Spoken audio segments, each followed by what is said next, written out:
I currently work in the office and send and give information to crew. In the past, I did travel a lot. We had a lot of contracts with telecom companies like AT&T and Verizon and T-Mobile, and we went to cell sites throughout Washington, Oregon, Idaho, to a lot of either very tall buildings or mountaintops, high areas where you could put an antenna, and so I did travel quite a bit, and in those cases mapped where the properties would be for the antennas and towers and access roads to them, just to get all of the paperwork where it needed to be for the telecom companies. But typically, the company I work for now, we don't travel more than a county or two away, and everyone's, comes back at the end of the day.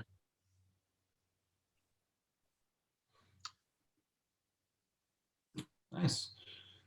So Mr. Moreau, so what is exactly land surveying, I guess, if you had just a general explanation of it, I guess? Well, so the definition is the profession of determining the positions of points on the surface of the earth and measuring the distances, directions, angles, and elevations between them. So basically trying to take what's on a map and make it real in the world.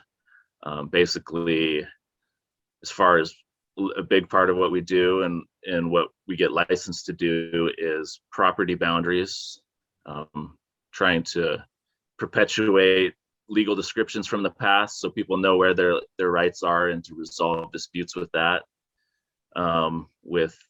We also create land divisions. People come to us if they want to change their boundaries or create more lots so they can build more houses. We do mapping kind of in preparation for construction or any projects that people may want to do. And then layout, we actually put wood in the ground, markers, so construction people know where to build from. And kind of a newer thing that we do is 3D modeling, using like a laser scanner, shoots lasers at any surface, and it'll create, there's a picture of a model. So each of these little colored areas is just a different point, and there's millions and millions of points. And when you see that, you can create a surface from it and create a model from it that matches what's really in the world. Something the kids might be into also is the drones. There's a device attached to the drone that shoots out lasers, and you can map things from up above that would be difficult to do from the ground. Traditionally, and you can see this total station behind me, people go out and use that, spin it around. It can also be run by a robot, so where you hold the rod and it kind of like turns around and follows where you are with your rod, and so then you can do it with just one person.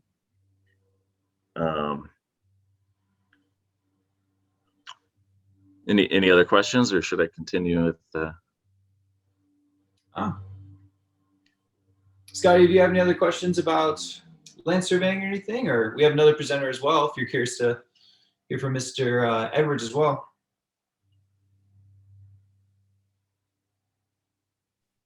But anyways, the general process is we do research in the office. We find out what maps are available and enter the stuff in the computer. Then the field crew goes out and they do their job. They look for, control points to tell where they are in the world, and they measure off of that. Then they bring their data back to us, and we create a map or a model from that. It's a really good job for people that like to be outside, like artists, people that like to draw, make maps, people that like history. We deal with, records that go all the way back to the beginning of statehood or before. I really enjoy it. It's kind of people that like puzzles. It can be really challenging to try to fit all these things together and make it work. And sometimes it's impossible. You have to make judgment calls about, this should go there. What's older, what's newer. You can have, rights based on that. I always liked geography and maps and art as a kid. And I studied geography in college. And coming out of that, I did geographic information systems, some GIS mapping, and engineering support at a company that didn't have surveying at that time. And then later during the recession, I became a land use planner, and one of my jobs was reviewing surveys, and it kind of seemed like it'd be more fun to go make surveys than be looking at it and seeing if they had everything on it. So I went out and found a job, and I've been doing it for about 10 years. Did field work for about 5, and I've been in the office now for 5.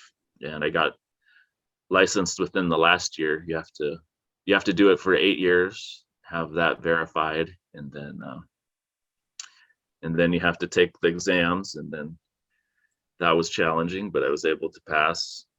And then so it's a really good job. You don't have to have a college degree to do it, but you have to put in the time and you have to study on your own. And so, but anyone that can pass the exam can get licensed. So we have a quick question about how long a typical day is for you. How long the typical day? Yeah, for being out in the field. We have a pretty laid back company. The guys come in at about 7:30 in the morning, and they get their layout, and then they go out in the field, and they get it takes what it takes. If they get in around 1, we might give them something else to head out for another couple hours.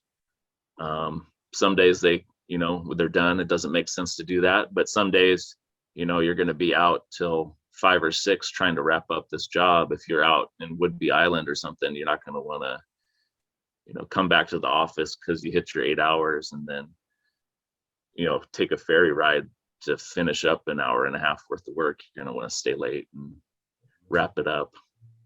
But when I used to do those telecom trips, I'd be gone for up to a week. They'd be like, can you go out to Baker City, Oregon, and stop by Portland on the way back, and hit all these sites? And that was kind of tough. I had a 2-year-old daughter at that time, and she'd be waiting for me to Skype, and eventually she didn't want to Skype with me anymore because I was gone too much, and she was giving me the silent treatment. So, but not everybody has to travel that much, but it's nice when you don't have to. All right, thank you so much. So if you have any additional questions, go ahead and type in the chat. I wanted to give Mr. Edwards an opportunity to talk about Apple security and things like that. So hello, I'm Daniel. I work at Apple, the computer technology company. I work in their information security organization. So what does that mean? Basically, all the things that you hear about hackers, security, cyber attacks, that's all the kind of stuff that my organization works and deals with. My particular job, I work within the senior leadership team at Apple, where I talk about what the future directions the company needs to take around network security, threat intelligence, and deception, which is a newer security discipline there. What I would say, one of the most central themes about security is failure is part of the job. The reason that we get into doing what we're doing is because someone failed at some point. And it's critical to understand that failure does not mean you're bad. It doesn't mean that this is wrong. I mean, it's just natural part of things. And you really have to just try to keep in mind that failure is only bad when you refuse to acknowledge it, because you can't look to try to find success until you acknowledge something's not working. And that's really in a nutshell what security does and what it is. It's going in there and trying to figure out, how something works, right? What drew me to this field, I would say, is curiosity. I wanted to understand why something was working the way it was and what would happen when I did something they didn't intend to do. So whether it's a piece of software and they're asking you for your name, maybe they're asking for your name or your age, and obviously they're going to look for a number there. So what happens when you don't give them a number? What happens when you give them a negative age? What if I go and say my age is -20? What's going to happen? Is that software going to be smart enough to understand that, hey, this isn't a valid input? Or am I going to break your software because you didn't account for the fact that someone might be doing something negative? This, in a nutshell, is the root of all these things that you hear about with security on the news. The SolarWinds attacks, the Heartbleed attacks, the vulnerabilities. It's all about people that wrote software. They failed at writing software. They failed to account for all the things that someone might do. And so in security, our job is to try to find that before the bad guys do and work with people to get those things fixed as soon as we can. So yeah, what drew me to this field really was just curiosity. I always wanted to understand why something worked the way it is and why you had to do it this way. I was a very challenging child in math, especially. I loved math, and the teachers wanted me to do it a specific way. And I always was like, why? I found a better way. And that was just sort of translated really smoothly into the security concept in computers, right? It's just questioning, why do I have to do it that way? Can I do it a different way? What happens if I do it a different way? What advice, one of the questions that they asked us to think about, which is, what advice would you give your 13-year-old self if you were reflecting back? And the number one, there's 3 things that I kind of came up with. One of them was, don't be hard on yourself. Knowledge comes with time and experience, period. This is not something that you're going to intrinsically know. The more that you do something, the more that you're going to become an expert on it. There's a saying that you need to spend roughly 10,000 hours on a subject before you master it. There's no shortcut to that. It doesn't matter how smart you are, how skilled you are. It doesn't matter how many books you read. It's 10,000 hours. And so it's going to take time, and you're going to learn. So don't beat yourself up if you feel like you're not learning fast enough. Second, the most effective way to learn something is exploration. It's not studying. Sitting down and reading a book to try to study something, I promise you're not going to retain that. Finding a problem, finding a question that interests you, and exploring that question, you're going to retain that. And you're going to retain that for a very long period of time. So if you really are interested in learning something, find some way to apply the knowledge, right? Find some way to transfer it just from reading a book and just solving a problem or solving something that you have, or some sort of question. The last thing was, keep your eyes open. You never know what your next opportunity is going to be. I see a lot of people who pass up on really good opportunities in life because they have this mental model of what their future needs to look like. They want to be a chief security officer. They want to do something else. And meanwhile, they have these incredible opportunities that present themselves and they just miss them. So it's good to have an idea of what you want in the future, but never lose touch with reality of today, and ask yourself every opportunity, is this something interesting? Because you never know what it's going to present. So that's my little spiel there. To your question about how many cyber attacks do you get annually? Big shocker. We don't publicly comment on the exact number of cyber attacks. What I will tell you is that there's not a single day that goes by without multiple attacks occurring. These attacks come from all sorts. You've got what we call commodity attacks. So these are people that are just not necessarily targeting Apple. They're just targeting things on the internet. A great example of this is if you take any computer, and there's a protocol called SSH. It's how you administer a computer remotely. This protocol, if you take a computer and put it on the internet, you're going to be attacked within seconds because people are looking for these things. If you go to like an Azure platform or an AWS platform and build a new computer, put it on there. I did this 2 weeks ago, and I clicked provision my new computer. It comes back and says it's ready. I go log in, and by the time I logged in, I had already had 150 people try to log into my computer. So there are attacks going on all the time. I can promise you right now, your home network is constantly being attacked.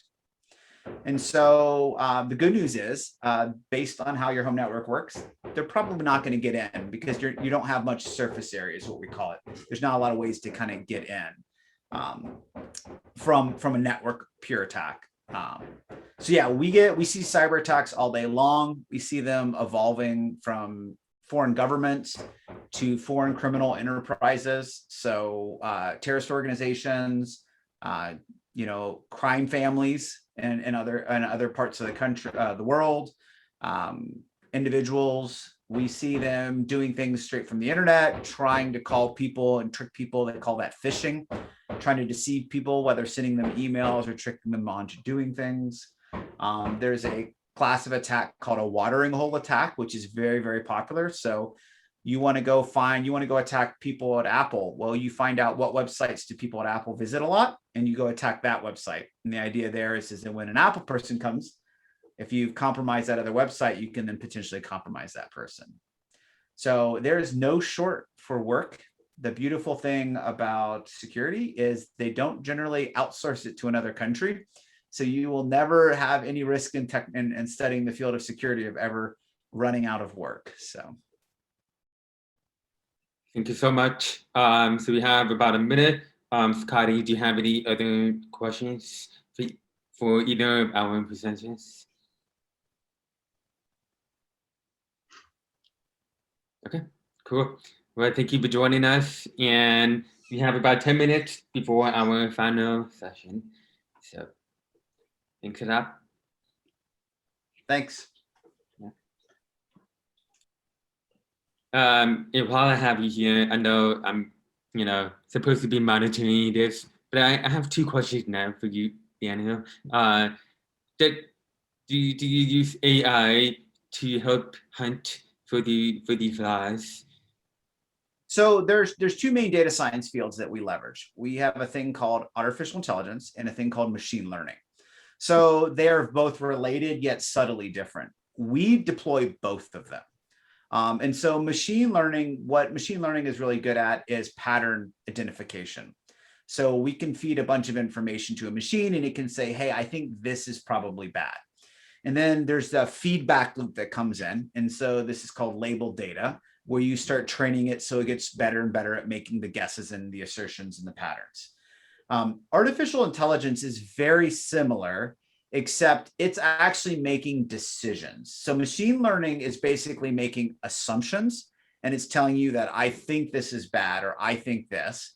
Artificial intelligence actually makes decisions. And so what happens is you get the mixture of the two. So you start by developing your machine learning models so they can start finding the bad things, because again, things at scale, right? We've got like over 1 trillion people log into Apple accounts every single day. How do you know which ones of those were fraudulent?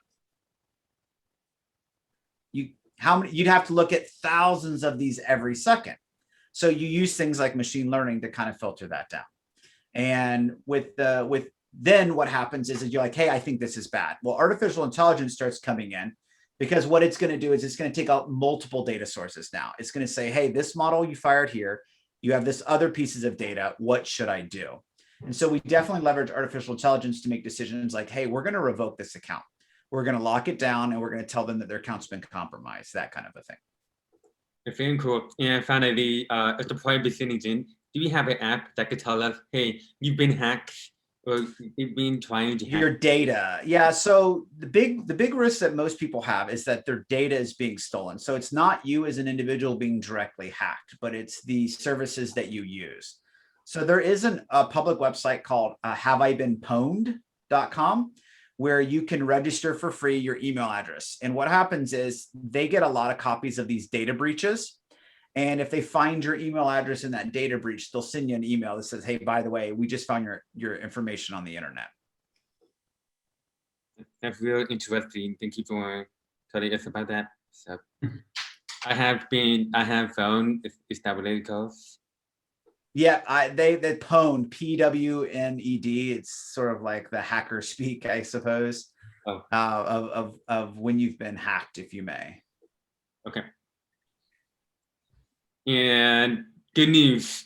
It seems like we finally fixed the link. The link is working. A lot of people joining us, and I'm very overjoyed that we're getting these people. So Yes, welcome. yeah, we'll give it a few more minutes. Then 55, we should get going. And if you want to change up the order, it's whatever you want to do. You can keep going first, Isaac, if you prefer. That's fine. Yeah. And as you're joining, if you have any questions, feel free to throw them in the chat, and our two speakers will get to them as we get going. So if you have any questions, type them in and we'll try to address them. Okay. Just tell me when to go. Sure. Mr. Moreau, do you want to go ahead and get started, and we'll just kind of, while we have some people here. All right. Good morning, students. I'm here to talk about land surveying. So the definition of land surveying, you may not know, it's the profession of determining the positions of points on the surface of the earth and measuring the distances, directions, angles, and elevations between them. So in general, we're mappers of the earth and measurers of the earth. The goals of what we do is to determine location of property lines and boundaries on the earth. We also do land division, creating new properties from bigger properties typically. Mapping for many different types of projects. We also do construction layout, where we put markings on the earth so people that are working on construction projects know where to build, and so they're building on their correct property and in the correct location. We also are involved with 3D modeling. I'll talk about that a little more. Kind of the process typically starts with doing research in the office of historical records or construction plans, and then field crews are lined out with their job for the day. Then they go out into the world, they find control points, like known points on the earth that they start from and to measure from. And they also look for evidence of property inhabitants and whatnot. And then they set property markers or other markers, like I said before. Then that information comes back to the office, and we draft it up. We use computer-aided drafting, CAD. Carlson is another program. I think the middle schools have some CAD programs. You can learn that. So a total station, you can see behind me, is something that is a tool that we use to measure. Here's just a picture of two guys working together on a construction site. You can see one guy has a rod with a prism. The total station can measure a distance and an angle to that. Here's a guy up on a mountaintop taking notes about what he's measuring. Here's some evidence of what you might see in your neighborhood of surveyors out there. You see there's a white stake. You might see those around. That's not actually a property marker, but it tells you where to find one. There's going to be a metal rebar with a cap on it, which is actually the property marker where the surveyor interpreted that to be. You might see street monuments out in the road. These are control points where you'd start to measure from. So you pop off the lid, clean it out. They can be really nasty. They can be really deep. You never know what's going to be in there, but that's where your starting point typically is. As far as 3D, they have scanners out here that send out lasers that bounce off of surfaces, and all these little colored things are millions and millions of little dots. And when you put it all together, you can create a model or surfaces from those dots and make measurements from them. And kind of a new technology are using drones to do this modeling. You can see there's a little device attached to it that can either use photographs or lasers to create those 3D models. So surveying is a great job for people that like to be outside, people that enjoy, drawing maps, making maps, artists, and people who like history. We deal with sometimes very old records, as far back as the beginning of Washington State, and or older even. And so me personally, I always liked geography, maps, and art as a kid. So I also wanted to be a teacher at one point, and I do a lot of training with people as well. So those aspects of art and teaching are things that are part of my job. I studied geography in college and did GIS mapping, geographic information systems, after that for a few years.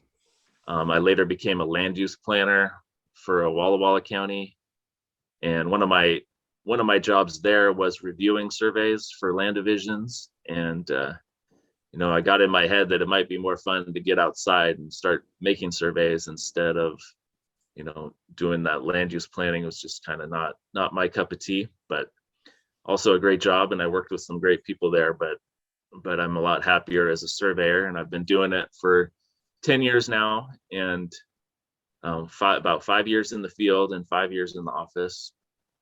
And I've recently became licensed after taking the exams, and anyways, really enjoy it. So let's see, just checking out the questions, but I think I'll turn it over to Daniel. Perfect. Hello, I'm Daniel. I work for Apple. At Apple, I work in their information security organization. So I am currently part of the senior leadership at Apple, where I am responsible for the strategy and direction of the company around network security, threat intelligence, and deception. What are those things? Well, network security, things like how do computers talk to each other? How do we make sure things are safe? Threat intelligence, it's very much like the things you see on TV.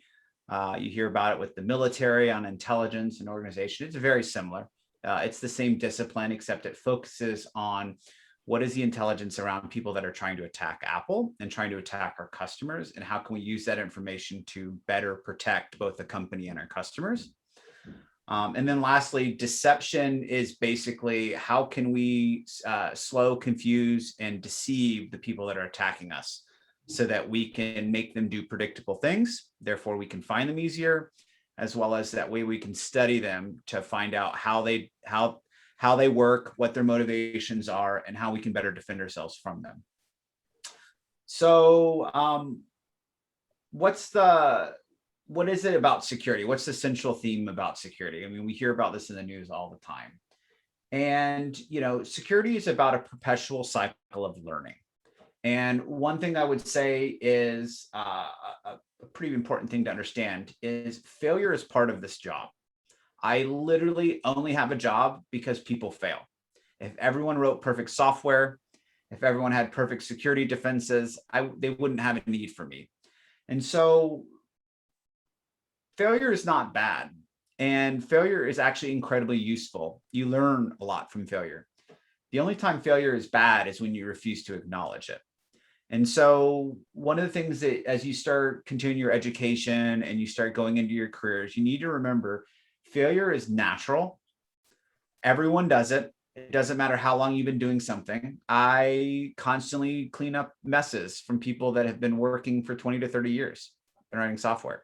It doesn't mean they're bad. It doesn't mean they're stupid. It's human nature.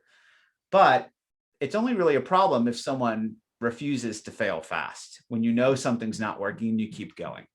And so just be honest with yourselves as you progress through your education and your careers, that, learn to embrace failure. I have failed more than probably anyone else I know in my field, but I've also succeeded more.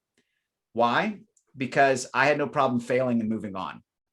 I didn't stick with something that wasn't working, right? I acknowledged it, I adjusted, and I retried. So, what drew me to this field, right? Well, really, it boils down to curiosity. I was very curious. I wanted to know why things work the way they did. I wanted to know why I had to do things. I want to know what happened when I didn't do what was expected. At your age, this manifested fantastic in math, right? I hated doing math the way that I was taught. And so I would find alternative ways to solve the math problem. And then my teacher would be like, but you didn't show your work, or you didn't do it the way I told you. I'm like, I got the answer. And it was that kind of a curiosity of, how was this built? What assumptions? So why does that matter? Well, think about this. You go to a website and they ask you for a number. How old are you? You go in there and you put in, I'm 12. Have you ever asked yourself what happens if you put a negative number? What if you say you're negative 12? Is that software going to be able to handle that? Is it going to cause all kinds of other problems? With computers, the way numbers work is there are things called boundaries. And so by turning that number negative, you could break the software. And what happens when it breaks? We don't know. You hear about this in the news with things like vulnerabilities and software bugs. This is what it basically boils down to, is that you're using these pieces of software and technology in ways that was not intended. And so this is really what kind of drew me to working into security. Is I loved going in there and I loved breaking things. I loved going in there and trying to use things in ways that they were never intended and seeing what would happen. One of the other questions they kind of prompted us to ask or to share with it is, what advice would you give your 13-year-old self? So there's 3 key things that I want to instill in everyone today. 1, don't be so hard on yourself. Knowledge takes time and experience. You're not going to know everything, and you're not going to be able to read a book and know everything. The well-assumed logic behind this is it takes 10,000 hours to become a master in any subject and discipline. And so it doesn't matter how many books you read in that 10,000 hours. It still requires 10,000 hours. So when you start looking at something and you feel like you're not learning, just remind yourself, how close to that 10,000 hours are you? It takes time.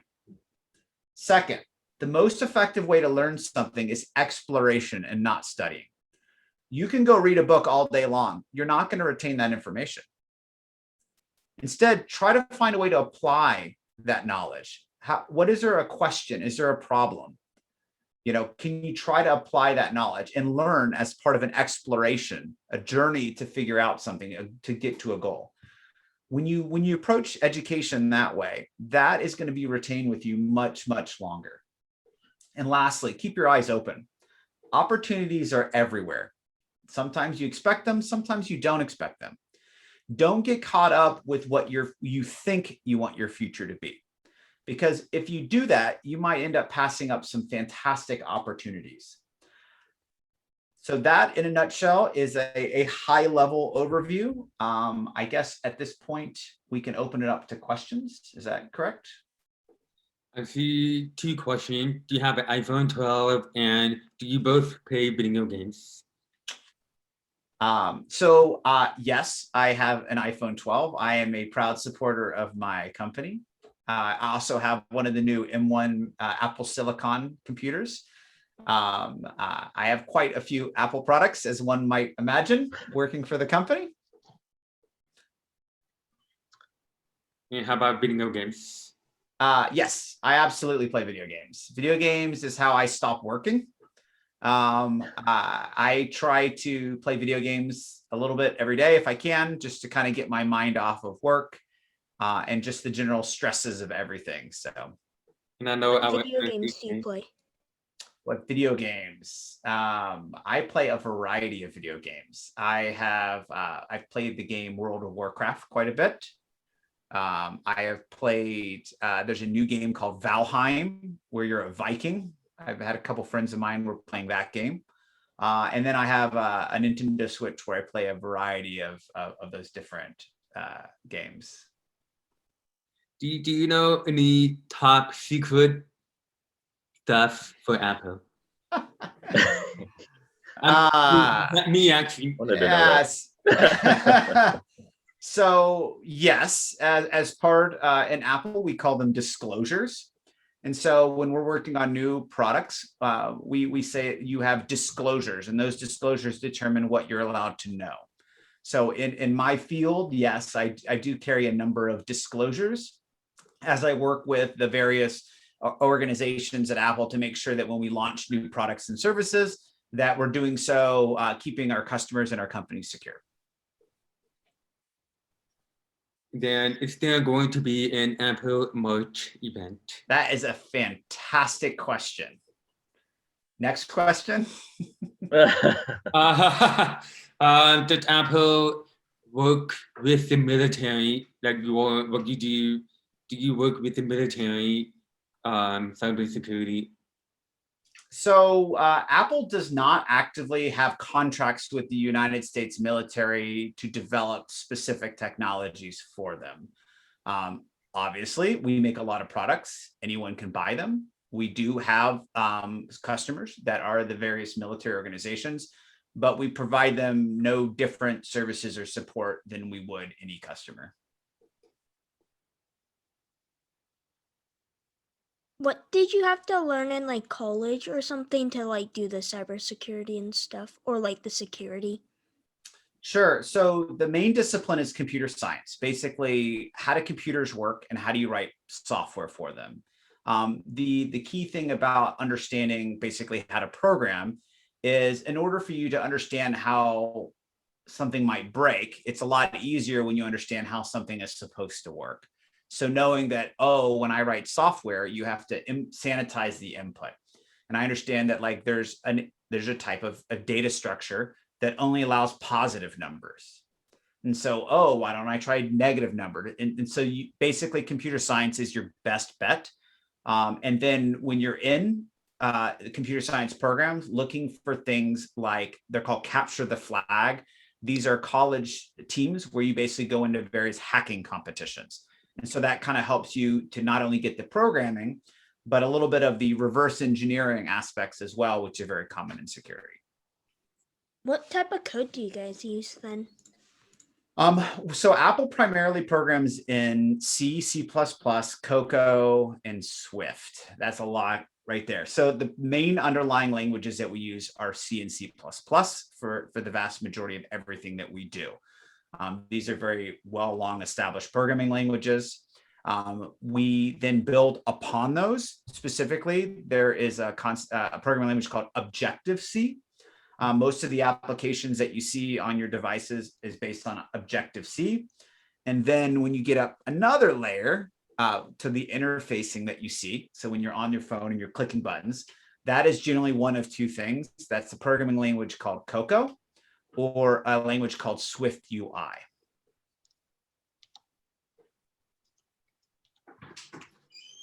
I had a quick question, Mr. Murat.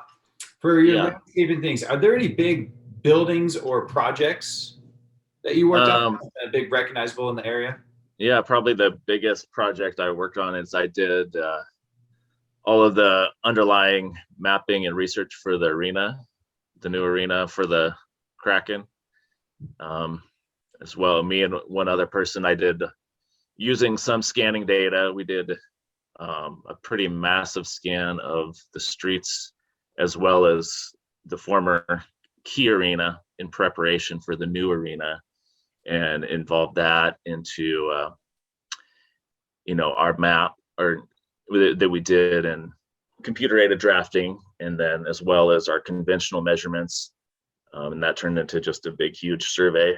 And then we've also done some scanning since that. I don't work with that company anymore, so I haven't been working on that for a year or two, but yeah, that was a big one. Children's Hospital in Seattle was another big one I worked on. So yeah. Another question. Do you get free tickets because you were helping to build, the buildings? Unfortunately, I didn't. I moved closer. I was working in Seattle, but now I work in previously Mill Creek, but we moved up to Everett. But no, so I don't have access to that project anymore. Bummer. There's another question. It's a great question. Are there two types of CAD or CAD, computer aided drafting? There are Civil 3D by Autodesk is the most current one that most people use. Carlson is, Autodesk is kind of developed for all kinds of applications, engineering, and that it's kind of a very broad program. Carlson Surveyor is a CAD program that we are kind of moving to right now. It's more survey oriented, but it still functions with Autodesk products.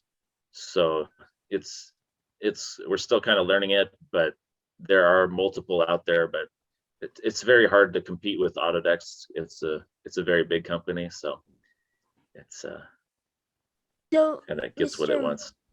Mr. Miro, is like what your job is? Like in my backyard, we have like these little black, like these wood stakes, like in our backyard, Yeah, like everywhere around our house. Is that like what you kind of do, like property lines or something? exactly. Yeah, so you see those white stakes Yeah. and maybe some flagging tied to it and maybe some writing Yeah. on it. Yeah, so if you go and dig around in the ground by one of those, you'll find if it's still there, there'll be a metal bar with a cap on it, maybe red or yellow, and it'll have a number on it. And so if you get licensed as a surveyor, you put these caps with your license number. And so if somebody finds your cap, which will be at the property corner, they can look up that number and they can contact you if they have any question about it. Oh, cool. So we have about a minute left. There are two questions. The first one is Mr. Mu. I think you wanted to tell everybody what that thing is behind you, right? And then the second thing is for Mr. Edwards, if you can give an example of like the virus or something that you had to work against. So this is a total station. It measures angles and distances. You can look through it. It has like a telescope, twist around. It's also robotic. If you link up to it, you can walk around and it'll automatically follow you wherever you go and then take readings to your prism. That's the main tool that surveyors use these days to do the conventional mapping. So I think the second question was for me about an example of things that we work against regularly. So a great example of that was there was a certain criminal organization who was doing a very aggressive target, trying to get into systems. And so part of what we did in response to that was we set up some deception to trick them into thinking that they actually did get in. And why would we do that? Well, we wanted to know what they would do next. And so the other thing is when hackers break into computer systems, one of the very first things they often do is they download their tools. What are the tools that they want to do to make sure they can persist into your area? So what did they do? They came in and they downloaded their tools, except we had replaced the tools that they used to download them with our own modified tools, which basically sent me a copy of the tools they were downloading it and then broke their copy. So then they would go and they try to get it from a different place on the internet. And so they slowly expose where they store the tools across the internet and all the various versions of them. So then we basically had this entire organization's, all the hacking tools that they used. So then we were able to reverse engineer them and use that information to basically defeat all the tools. And so we basically took all their tools away and they couldn't really hack anyone anymore. So that would be a great example of some of the types of activities that we do and engage on. Thank you. And that seems like a passive way to fight back. Is there any way you can, infiltrate their side and take over their system? So that would be illegal. And the only people that are allowed to do that is effectively a government organization under court order.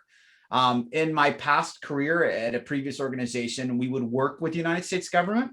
And so we would do things they call takedowns. And so they'd have these domains and this infrastructure that was being used to control a lot of these zombie computers, these hacked computers around the world. And we would partner with them and a judge would say, okay, you are allowed to hijack this and you can take this over now. And so what we would do is we would then, because we had the technical expertise, we would go in there and basically infiltrate the network of hackers and the systems that they've built, and basically kick them out and take it over. And then we can instruct the system to basically take itself apart.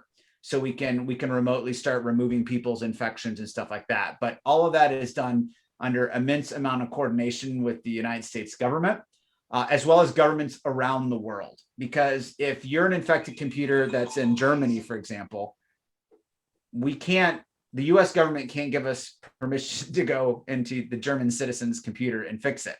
We'd have to work and so a lot of these efforts require a worldwide coordination through Interpol, Europol, all the various agencies around the world.